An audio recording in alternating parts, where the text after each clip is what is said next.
αν θέλεις να πλουτίσεις, ειδικά στην ιατρική επιστήμη, θα πρέπει να υπάρχουν ασθενείς, έτσι δεν είναι? Οι υγιείς άνθρωποι δεν σε βολεύουν. Με τους υγιείς ανθρώπους δεν έχεις λόγο ύπαρξης. Ούτε σαν γιατρός, ούτε σαν φαρμακευτική. Και έτσι, αντί να μας στρέψουν προς τη φύση, την υγιεινή διατροφή και τη γυμναστική, μας μπουκώνουν με φάρμακα τα οποία δεν θεραπεύουν, αλλά απλά μας κρύβουν για ένα διάστημα το πρόβλημα, εξοντώνοντας τη σωστή λειτουργία του ανασωπητικού μας. Το έχω ξαναγράψει, παιδιά, και το έχω πει πολλές φορές. Είμαστε ένα μέρος της δημιουργίας οι άνθρωποι και έχουμε φτιαχτεί από θεϊκά υλικά.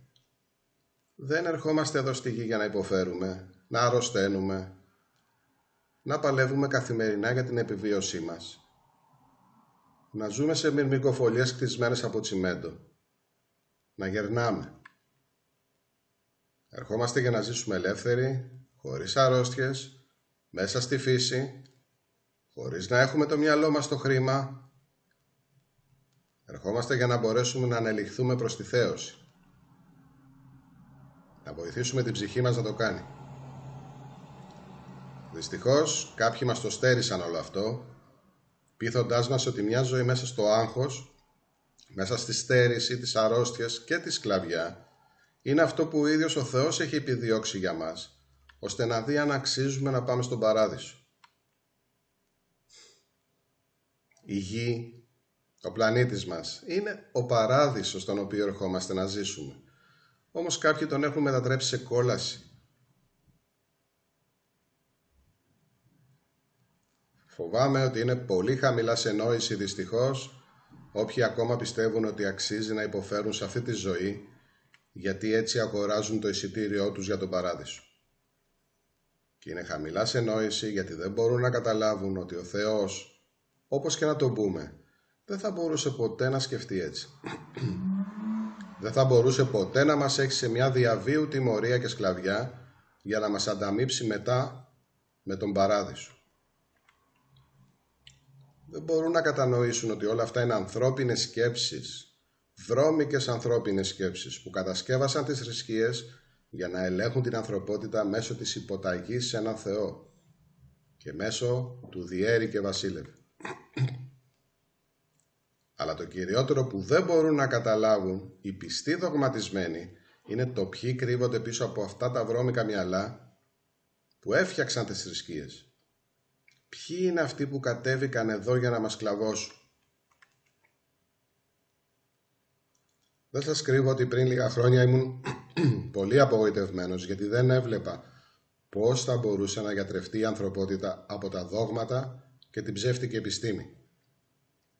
Πώς δηλαδή θα μπορούσαμε να δούμε την πραγματική ιστορία μας που έχει κρυφτεί από μας.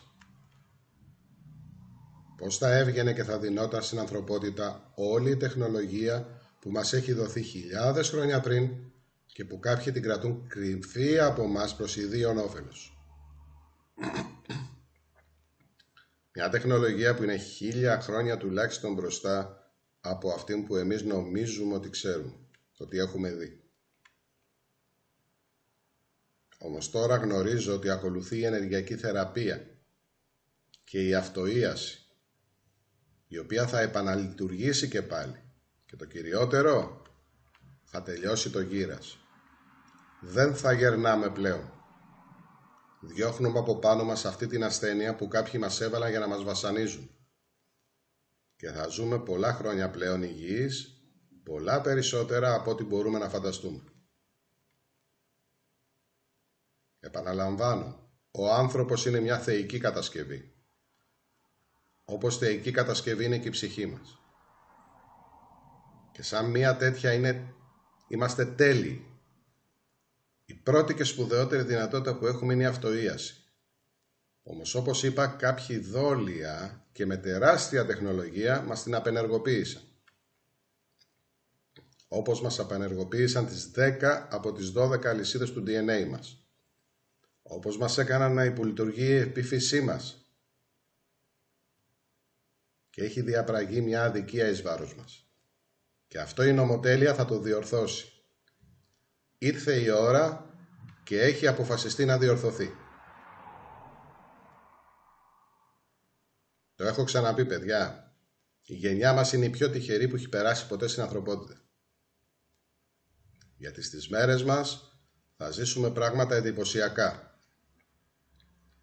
Θα μας δοθεί το δώρο της απελευθέρωσής μας από αυτούς που είχαν κατσικωθεί και επικυριαρχούσαν στη γη χιλιάδες χρόνια τώρα. Το σπουδαιότερο δώρο όμως που θα πάρουμε δεν είναι αυτό. Το σπουδαιότερο είναι η ανέλυξη που θα κερδίσουμε. Και θα την κερδίσουμε γιατί και εμείς θα πολεμήσουμε το κακό όταν έρθει η ώρα. Και ο πόλεμος αυτός θα είναι εξολοθρευτικός. Θα εξαφανιστούν όλα τα σκοτεινά ανθρώπινα είδη, αποστατικά και ερπετικά.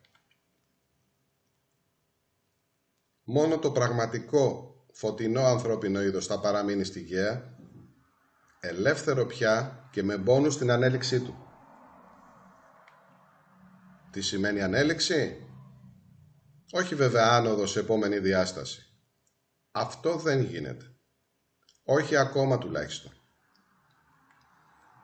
Όμως οι δεκάδες αλλαγές που έρχονται δεν αφορούν μόνο την υγεία μας, αλλά και την ίδια τη διαβίωσή μας. Και επειδή το χρήμα παίζει μεγάλο ρόλο σε αυτό, οι φωτεινές δυνάμεις έχουν φροντίσει να μας λύσουν όλα τα προβλήματα με το νέο κουβαντικό χρηματοπιστωτικό σύστημα που ετοιμάζουν.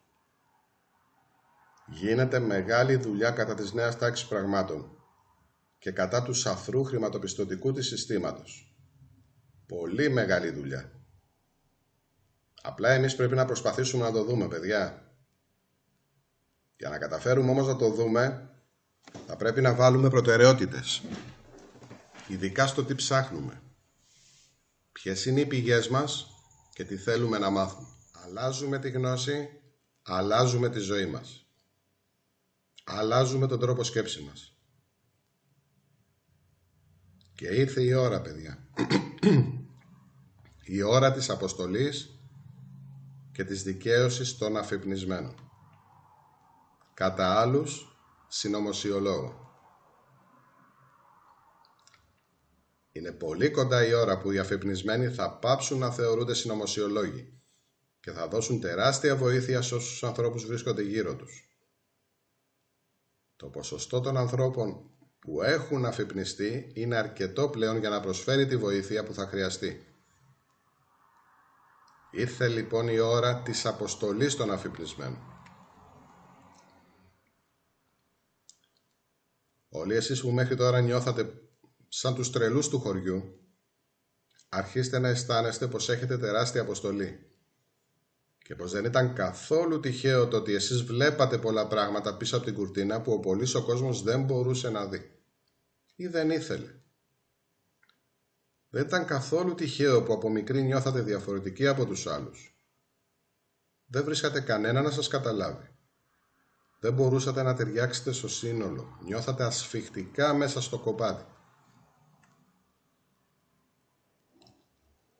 Παιδιά, είχε αρχίσει από νωρίς η αναβάθμιση κάποιων ανθρώπων για να λειτουργήσουν ως φάροι όταν θα ερχόταν η κατάλληλη στιγμή. Και έπρεπε να μπουν πολύ γερά θεμέλια σε αυτούς τους φάρους. Όποιος λοιπόν προσπάθησε να αποκοπεί από το κοπάδι, έφαγε επίθεση. Επίθεση από τους ίδιους τους συνανθρώπους του. Έβλεπε πράγματα που οι άλλοι δεν μπορούσαν να δούνε και ως αποτέλεσμα ένιωσε την λιδωρία και τον εκνευρισμό των άλλων. Όμως έτσι έπρεπε να γίνει. Ήταν η εκπαίδευση από την οποία έπρεπε να περάσουν όλοι όσοι θα έπαιζαν ένα τεράστιο ρόλο στο μέλλον. Έπρεπε να μάθουν να μην πονάνε από τα βέλη των συνανθρώπων τους. Να μην πληγώνονται από αυτά. Έπρεπε να φτάσουν στο σημείο τα βέλη να σπάνε πάνω τους.